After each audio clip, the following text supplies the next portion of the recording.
JJ हाँ, आज कौन रोसे हबा? तरकारी हाँ मटन मटन मटन मट खाइबा मटन खाइबा? मटन खाइबा ମୁଁ କ'ଣ କହିବି ଭିଡ଼ିଓରେ କିଛି ବି ଜାଣିପାରୁନି। ଆପଣମାନେ ଜାଣିଥିବେ ଏ ମୋ ଜେଜେ, ଏମିତିରେ ବି ଆପଣମାନେ ଦେଖିଥିବେ। ମୋ ସାଙ୍ଗମାନେ ବି କୁହନ୍ତି ଜେଜେ ବହୁତ ଭଲ ଭିଡ଼ିଓ ବନଉଛନ୍ତି। ସତ କଥା କହିବାକୁ ଗଲେ ଜେଜେଙ୍କୁ ଆମ ଘରେ ସମସ୍ତେ ବହୁତ ଭଲ ପାଆନ୍ତି। ସବୁ କାମରେ ଫାଷ୍ଟ ଜେଜେ। କହିବାକୁ ଗଲେ ଜେଜେ ପୁରା ଠିକ୍ ଥିଲେ।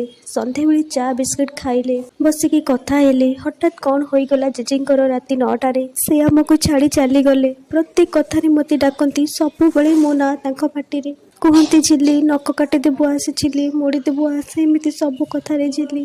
ଆଉ କିଏ ଡାକିବ ମୋତେ? ଏତେ ଜଲ୍ଦି ଛାଡ଼ି ଚାଲିଗଲ ଜେଜେ, ବିଶ୍ୱାସ ହିଁ ହେଉନି। ତାଙ୍କ ବିଷୟରେ କ'ଣ କହିବି ମୁଁ ଜାଣିପାରୁନି, ବଟ୍ ଏଇଟା ଥିଲା ତାଙ୍କ ପାଇଁ ମୋ ଲାଇଫ୍ର ସବୁଠୁ ବଡ଼ ମେମୋରି। ଏଇ ଭିଡ଼ିଓ ମାଧ୍ୟମରେ ମୁଁ ତାଙ୍କୁ ମୋ ଜୀବନ ଥିବା ପର୍ଯ୍ୟନ୍ତ ଦେଖିପାରିବି, ତାଙ୍କ କଥା ଶୁଣିପାରିବି, ସେଥିପାଇଁ ଭିଡ଼ିଓ ପୋଷ୍ଟ କରିଲି।